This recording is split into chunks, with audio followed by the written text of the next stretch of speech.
Papa, j'entends souvent parler de l'intensification des épreuves sur le prophète, que la paix et le salut d'Allah soient sur lui, à la Mecque. Comment ces nuages sombres ont-ils commencé? Et comment le prophète, que la paix et le salut d'Allah soient sur lui, réagissait-il face à cet abus alors qu'il était seul parmi son peuple? Ma fille, tout a commencé par une lutte pour l'existence. Quraysh voyait dans l'appel du prophète que la paix et le salut d'Allah soient sur lui, une menace pour son pouvoir. Alors, ils ont entamé une campagne de torture brutale. Au premier rang des agresseurs se trouvait son oncle Abu Lahab. Il le poursuivait dans les marchés pour démentir son appel, plaçait des épines sur son chemin la nuit et jetait des ordures devant sa maison, avec sa femme, Jamil, qui portait du bois épineux pour lui nuire. Alors Allah a révélé à leur sujet la sourate Al-Masad. بسم الله الرحمن الرحيم تبت يدا أبي لهب وتب ما أغنى عنه ماله وما كسب سيصلى نارا ذات لهب وامرأته حمالة الحطب في جيدها حبل من مسد. Que périssent les deux mains d'Abu Lahab et que lui-même périsse. Sa fortune et tout ce qu'il a acquis ne lui servent à rien. Il sera brûlé dans un feu ardent, ainsi que sa femme, la porteuse de bois, à son cou une corde de fibres.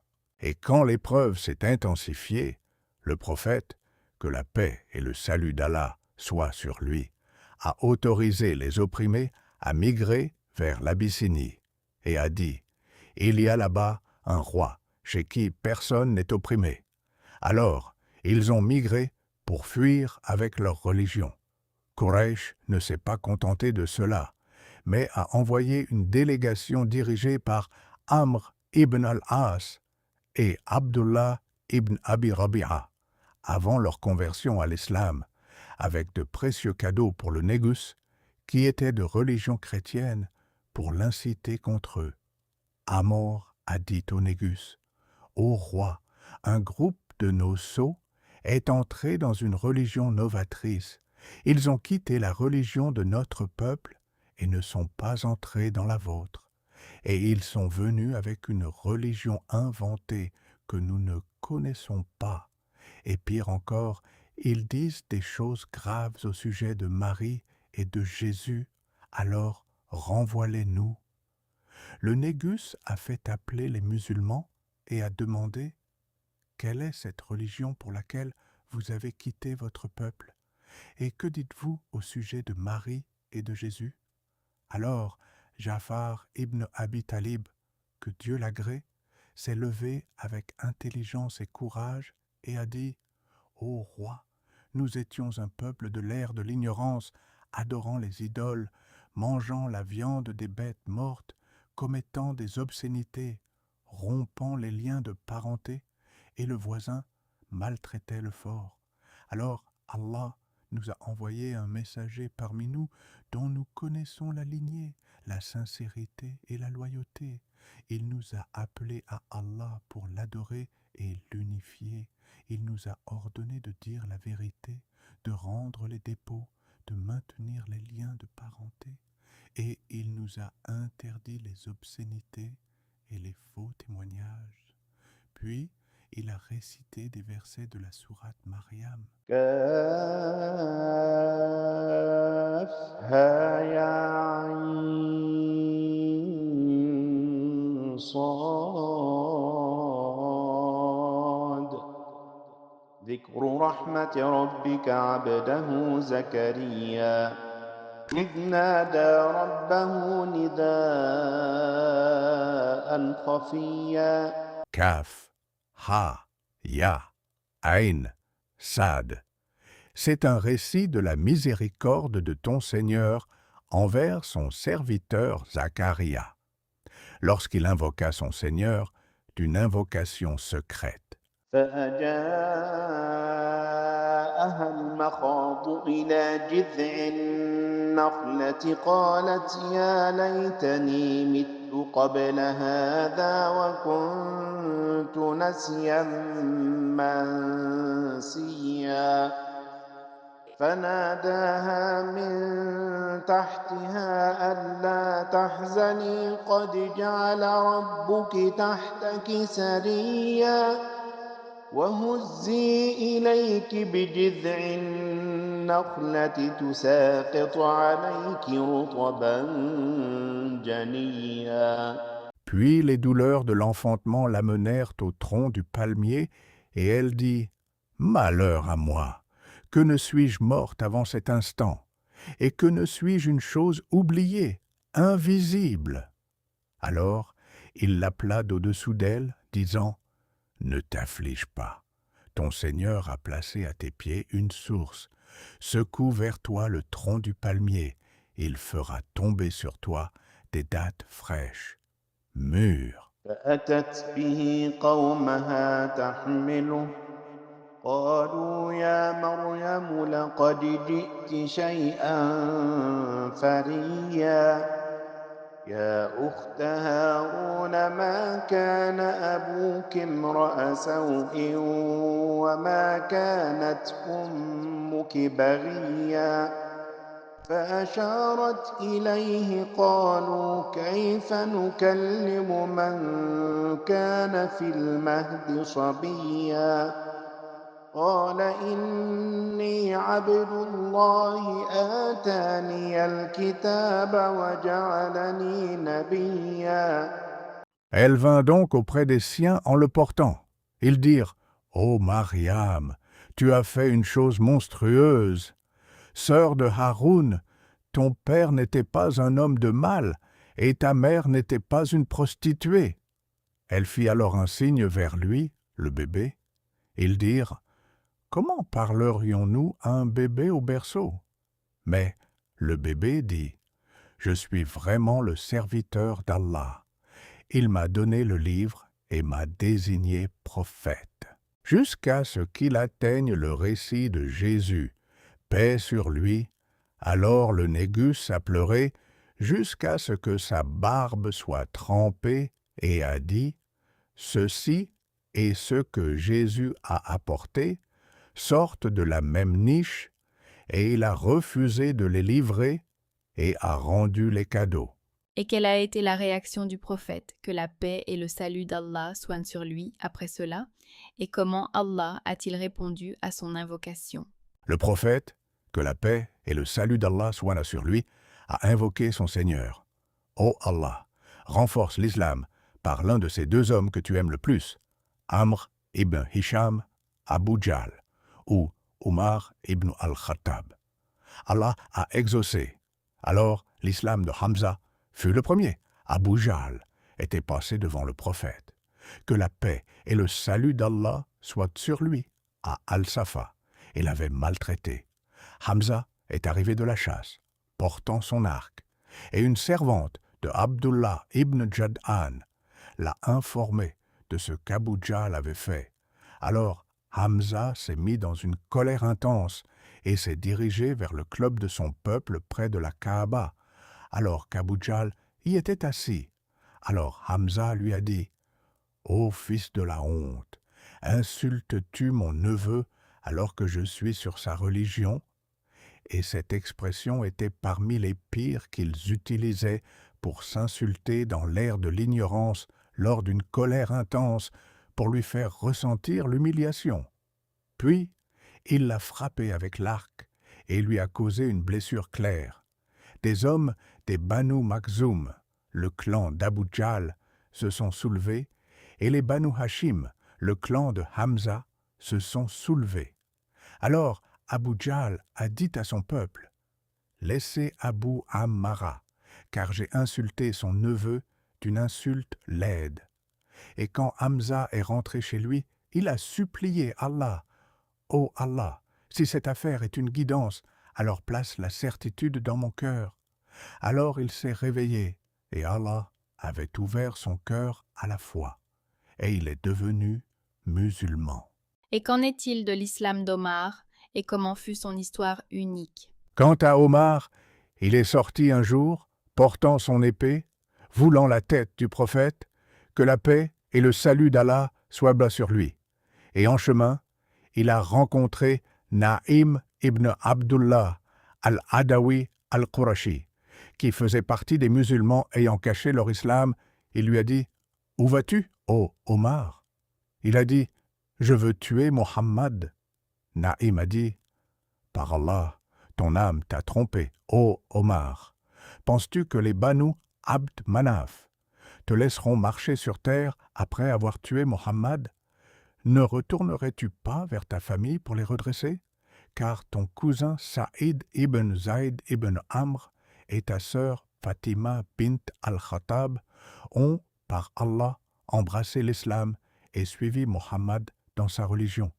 Occupe-toi d'eux. » Il est parti rapidement en colère et s'est dirigé vers la maison de sa sœur, et Kabab ibn al-Arat était avec eux en train de leur réciter le Coran. Quand ils ont entendu la voix d'Omar, ils se sont empressés de cacher Kabab dans un endroit à l'intérieur de la maison. Omar est entré en colère et a frappé le mari de sa sœur. Alors sa sœur Fatima est venue le défendre. Il l'a frappée et l'a blessée au visage jusqu'à ce qu'elle saigne. Quand elle a vu cela, elle a dit avec force et fierté « Ô ennemi d'Allah, si la vérité est dans une autre religion que la tienne, j'atteste qu'il n'y a de divinité digne d'adoration qu'Allah, et j'atteste que Mohammed est le messager d'Allah. » Quand Omar a vu le sang sur le visage de sa sœur, il a regretté et son cœur s'est adouci et il a dit calmement « Donnez-moi cette feuille que vous avez. » Sa sœur a dit « Ô Omar, tu es impur dans ton polythéisme. Seuls les purifiés peuvent la toucher, alors lève-toi et lave-toi. » Omar s'est levé et s'est lavé. Puis il a pris la feuille et a lu. طه ما أنزلنا عليك القرآن لتشقى إلا تذكرة لمن يخشى تنزيلا ممن خلق الأرض والسماوات العلى الرحمن على العرش استوى. Taha. Nous n'avons point fait descendre sur toi le Coran pour que tu sois malheureux, mais comme un rappel pour celui qui craint, Allah, une révélation de la part de celui qui a créé la terre et les cieux élevés. Le tout miséricordieux s'est établi sur le trône. Son cœur a été ému et il a dit « Quelle belle parole et quelle noble parole !» Quand Khabab ibn al-Arat a entendu ces paroles, il est sorti de sa cachette et a dit « Ô Omar, par Allah, j'espère qu'Allah t'a choisi par l'invocation de son prophète, que la paix et le salut d'Allah soient sur lui, car je l'ai entendu hier dire « Ô Allah, renforce l'islam par l'un des deux hommes que tu aimes. » Alors Omar est allé voir le prophète, que la paix et le salut d'Allah soient sur lui, alors qu'il était avec ses compagnons dans la maison d'Al-Arqam. Je suis venu et j'ai frappé à la porte. Les gens se sont rassemblés et Hamza leur a dit « Qu'avez-vous » Ils ont dit « Omar ». Il a dit « Omar, ouvrez-lui la porte. S'il vient pour le bien, nous acceptons de lui, et s'il vient pour le mal, nous le tuerons. » Le messager d'Allah, que la paix et le salut d'Allah soient sur lui, a entendu cela et est sorti.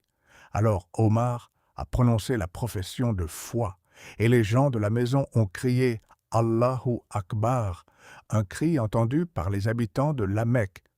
Il ne s'est pas arrêté là, mais est allé voir Abu Jahl, et lui a annoncé sa conversion ouvertement, puis il a tourné autour de la Kaaba en annonçant sa conversion devant Quraysh, et les musulmans ont crié « Allahu Akbar, un cri entendu dans les rues de la Mecque.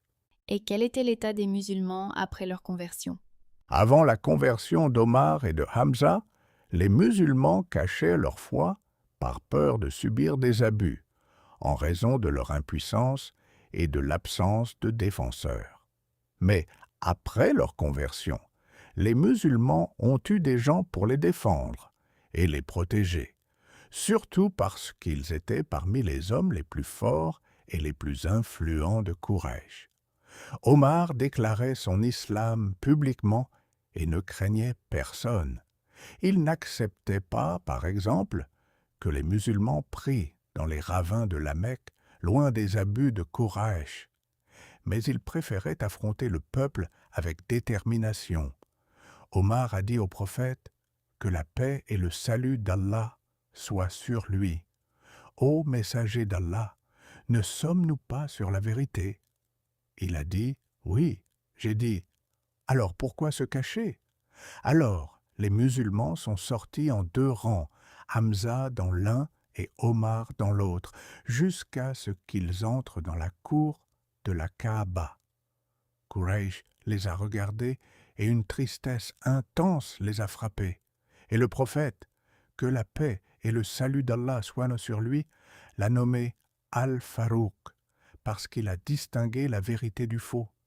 Ibn Mas'ud disait « Nous n'avons cessé d'être puissants depuis qu'Omar s'est converti, et son islam fut une conquête, son émigration une victoire. Et Gabriel est descendu dire au prophète que la paix et le salut d'Allah soient sur lui. Ô Muhammad, les habitants du ciel se sont réjouis de l'islam d'Omar. » Ici, Quraysh est devenue folle. Qu'ont-ils fait après cela? Ils ont essayé de négocier avec le prophète que la paix et le salut d'Allah soient sur lui.